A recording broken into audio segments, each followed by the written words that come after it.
اگر آپ جان لیں کہ رمضان کی ایک رات میں اللہ کیا عطا کرتا ہے تو آپ کبھی ایک سحری بھی نہیں چھوڑیں گے۔ رمضان المبارک صرف ایک مہینہ نہیں، یہ جنت کے دروازے کھلنے کا اعلان ہے۔ یہ وہ مہینہ ہے جس میں شیطان قید کر دیے جاتے ہیں۔ یہ وہ مہینہ ہے جس میں ایک رات 1000 مہینوں سے بہتر ہے۔ اور افسوس، ہم میں سے کتنے لوگ اس نعمت کو ضائع کر دیتے ہیں۔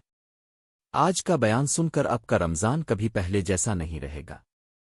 رمضان المبارک اللہ تعالیٰ کی بہت بڑی نعمت ہے۔ اللہ تعالیٰ نے قرآن پاک میں ارشاد فرمایا، شعر میں زین الوزن آنزنلفنین القارینا۔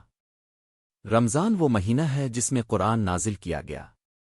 یہ مہینہ باقی تمام مہینوں کا سردار ہے۔ جس طرح جمعہ ہفتے کا سردار ہے، اسی طرح رمضان سال کا سردار ہے۔ روزے کی فرضیت۔ اللہ تعالیٰ نے فرمایا، ایا الوزنی آمن آوا واتنبے اویل عواما السونیما۔ اے ایمان والو، تم پر روزے فرض کیے گئے۔ روزہ صرف بھوکا پیاسا رہنے کا نام نہیں بلکہ یہ صبر، تقوی اور نفس کی تربیت کا ذریعہ ہے۔ جنت کے دروازے کھل جاتے ہیں۔ رسول اللہ نے فرمایا، جب رمضان آتا ہے تو جنت کے دروازے کھول دیے جاتے ہیں، جہنم کے دروازے بند کر دیے جاتے ہیں اور شیطانوں کو جکڑ دیا جاتا ہے۔ یہ اعلان خود اللہ کی طرف سے ہوتا ہے، اے بھلائی کے طالب، آگے بڑھ، اے برائی کے طالب، رک جا۔ قرآن اور رمضان کا تعلق۔ رمضان قرآن کا مہینہ ہے۔ اسی مہینے میں قرآن لوح محفوظ سے آسمان دنیا پر نازل ہوا۔ محمد ہر رمضان میں حضرت جبرائیل علیہ السلام کے ساتھ قرآن کا دور فرماتے تھے۔ یہی وجہ ہے کہ ہمیں رمضان میں قرآن کی تلاوت بڑھا دینی چاہیے۔ روزے کا خاص اجر۔ اللہ تعالیٰ فرماتا ہے، روزہ میرے لیے ہے اور اس کا بدلہ میں خود دوں گا۔ سوچئے، جب اللہ خود اجر دینے والا ہو تو وہ اجر کتنا بڑا ہوگا۔ روزہ دار کے منہ کی بو اللہ کے نزدیک مشک سے زیادہ پسندیدہ ہے۔ رمضان مغفرت کا مہینہ۔ رسول اللہ نے فرمایا، جو شخص ایمان اور احتساب کے ساتھ رمضان کے روزے رکھے اس کے پچھلے گناہ معاف کر دیے جاتے ہیں۔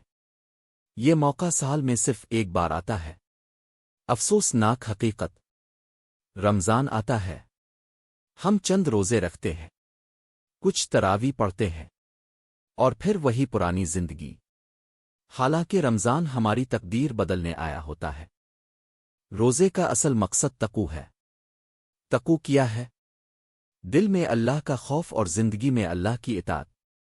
رمضان ہمیں سکھاتا ہے، کوئی دیکھ نہ رہا ہو تب بھی روزہ نہیں توڑنا، زبان کو قابو میں رکھنا، آنکھوں کی حفاظت کرنا۔ تراویح کی اہمیت۔ تراویح رمضان کی خاص عبادت ہے۔ عمر بن خطاب کے دور میں باجماعت تراویح کا باقاعدہ انتظام کیا گیا۔ یہ قرآن سننے اور سمجھنے کا بہترین موقع ہے۔ شب قدر۔ اللہ تعالیٰ نے فرمایا، لیلہ القدرن خیر من الف شعر۔ شب قدر 1000 مہینوں سے بہتر ہے، یعنی 83 سال سے زیادہ عبادت کا ثواب ایک رات میں۔ صدقہ و خیرات۔ رمضان میں نیکیوں کا اجر 70 گنا تک بڑھا دیا جاتا ہے۔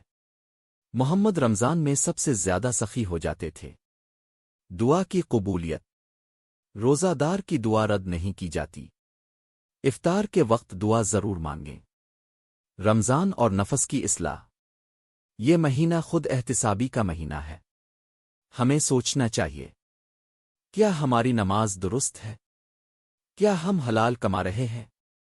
کیا ہم والدین کا حق ادا کر رہے ہیں؟ رمضان آخرت کی تیاری۔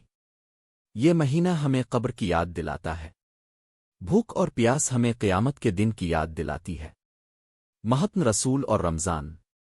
محمد رمضان میں عبادت میں اور زیادہ محنت فرماتے تھے۔ آخری عشرہ میں اعتکاف فرماتے۔ خسارے والے لوگ۔ رسول اللہ نے فرمایا، ہلاک ہو وہ شخص جس نے رمضان پایا اور بخشش نہ کروا سکا۔ رمضان کے بعد کیا؟ اصل کامیابی یہ ہے کہ رمضان کے بعد بھی نماز باقی رہے۔ اگر رمضان کے بعد بھی فجر قائم ہے، قرآن جاری ہے، گناہ کم ہو گئے، تو سمجھ لے رمضان قبول ہو گیا۔ اے اللہ، ہمیں ایسا رمضان نصیب فرما جو ہماری زندگی بدل دے، اور ہمیں رمضان کے بعد بھی نماز، قرآن اور نیکیوں پر قائم رکھ۔ اللہ، جب ہمارا آخری وقت آئے تو ہمارا خاتمہ ایمان پر فرما، اور ہمیں جنت الفردوس میں محمد کی شفاعت نصیب فرما۔ آمین رب العالمین۔ اگر آپ کو یہ بیان پسند آیا اور آپ چاہتے ہیں کہ ایسے ایمان تازہ کرنے والے بیانات اب تک مسلسل پہنچتے رہیں، تو ابھی ہمارے چینل اسلام کی باتیں کو سبسکرائب کریں، ویڈیو کو لائک کریں اور بیل آئیکن ضرور دبائیں تاکہ کوئی بھی روحانی اور ایمان افروز بیان اب سے مس نہ ہو۔ اللہ آپ کو جزائے خیر عطا فرمائے۔